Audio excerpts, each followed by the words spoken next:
సాయి ఒకప్పుడు తరగతిలో అందరికంటే చురుకైన విద్యార్థి. పాఠాలు చెప్పకముందే అర్థం చేసుకునేవాడు. టీచర్లు, తల్లిదండ్రులు అతని తెలివితేటలను చూసి మురిసిపోయేవారు.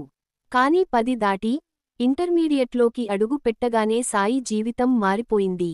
చేతిలో స్మార్ట్ ఫోన్, దాంతో పాటు సోషల్ మీడియా, లవ్ స్టోరీ సినిమాలు అతని ప్రపంచాన్ని ఆక్రమించాయి.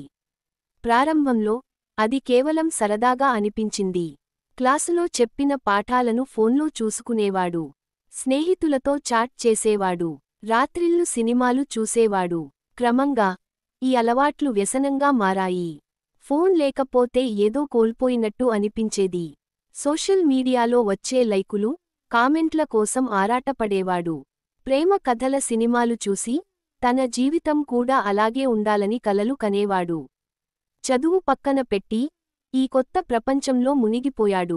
అతని మార్కులు నెమ్మదిగా తగ్గుతూ వచ్చాయి. టీచర్లు హెచ్చరించారు, తల్లిదండ్రులు మందలించారు.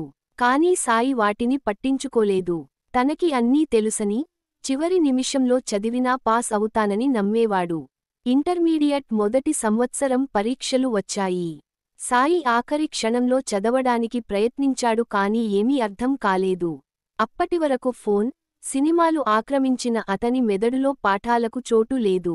ఫలితాలు వెలువడ్డాయి. సాయి అన్ని సబ్జెక్టులలో ఫెయిల్ అయ్యాడు. ఆ రోజు అతని జీవితంలో ఒక మలుపు. తన వైఫల్యాన్ని నమ్మలేకపోయాడు. కన్నీళ్లు ఆగలేదు. తన తెలివితేటలను, సమయాన్ని ఎలా వృధా చేసుకున్నాడో అర్థమైంది. అద్దంలో తనను తాను చూసుకున్నాడు. ఆ కళ్లల్లో కోపం, పశ్చాత్తాపం, భయం. స్మార్ట్ ఫోన్పై, సోషల్ మీడియాపై, లవ్ స్టోరీ సినిమాలపై అతనికి విపరీతమైన కోపం వచ్చింది. అవి తన జీవితాన్ని ఎలా నాశనం చేశాయో అర్థమైంది. ఆ క్షణం సాయి ఒక నిర్ణయం తీసుకున్నాడు, తన జీవితాన్ని తిరిగి మార్చుకోవాలి. మొదట ఫోన్ను పక్కన పెట్టాడు. సోషల్ మీడియా ఖాతాలను డిలీట్ చేశాడు. సినిమాల గురించి ఆలోచించడం మానేశాడు.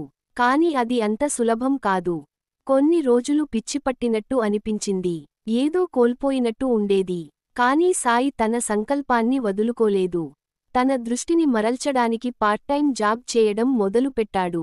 సాయంత్రం ఒక షాపులో పని చేసేవాడు. ఆ పని వల్ల శారీరక శ్రమ ఉండేది. దాంతో పాటు మనసు కూడా చదువు మీదనే ఉండేది.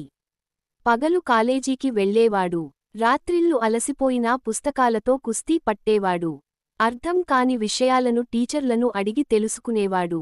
పాత ప్రశ్నపత్రాలు సాధన చేసేవాడు. అతనిలో వచ్చిన మార్పును చూసి టీచర్లు సంతోషించారు. తల్లిదండ్రులు గర్వపడ్డారు. 2వ సంవత్సరం పరీక్షలకు సాయి బాగా కష్టపడి చదివాడు. ఫలితాలు వచ్చినప్పుడు అందరూ ఆశ్చర్యపోయారు. సాయి మంచి మార్కులతో పాస్ అయ్యాడు. అది కేవలం మొదలు మాత్రమే. సాయికి తన సామర్థ్యంపై నమ్మకం పెరిగింది. డిగ్రీలో చేరాడు. అక్కడ కూడా ఇదే నియమాన్ని పాటించాడు.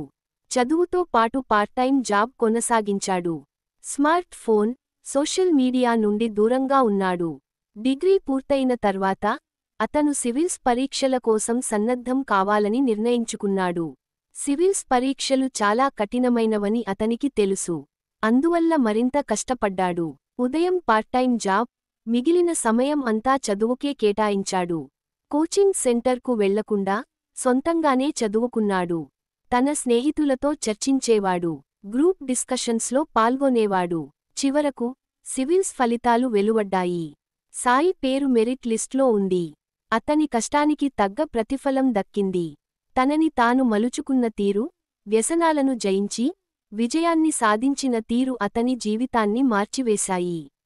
ఒకప్పుడు తెలివైన విద్యార్థిగా ఉండి, స్మార్ట్ ఫోన్కి, సోషల్ మీడియాకి, సినిమాలకి బానిసై వైఫల్యాన్ని చవిచూసిన సాయి తన పట్టుదలతో, కష్టంతో సివిల్స్ అధికారిగా ఎదిగాడు. ఇది అతని విజయ ప్రస్థానం. ఇది అందరికీ ఒక స్ఫూర్తిదాయక కథ.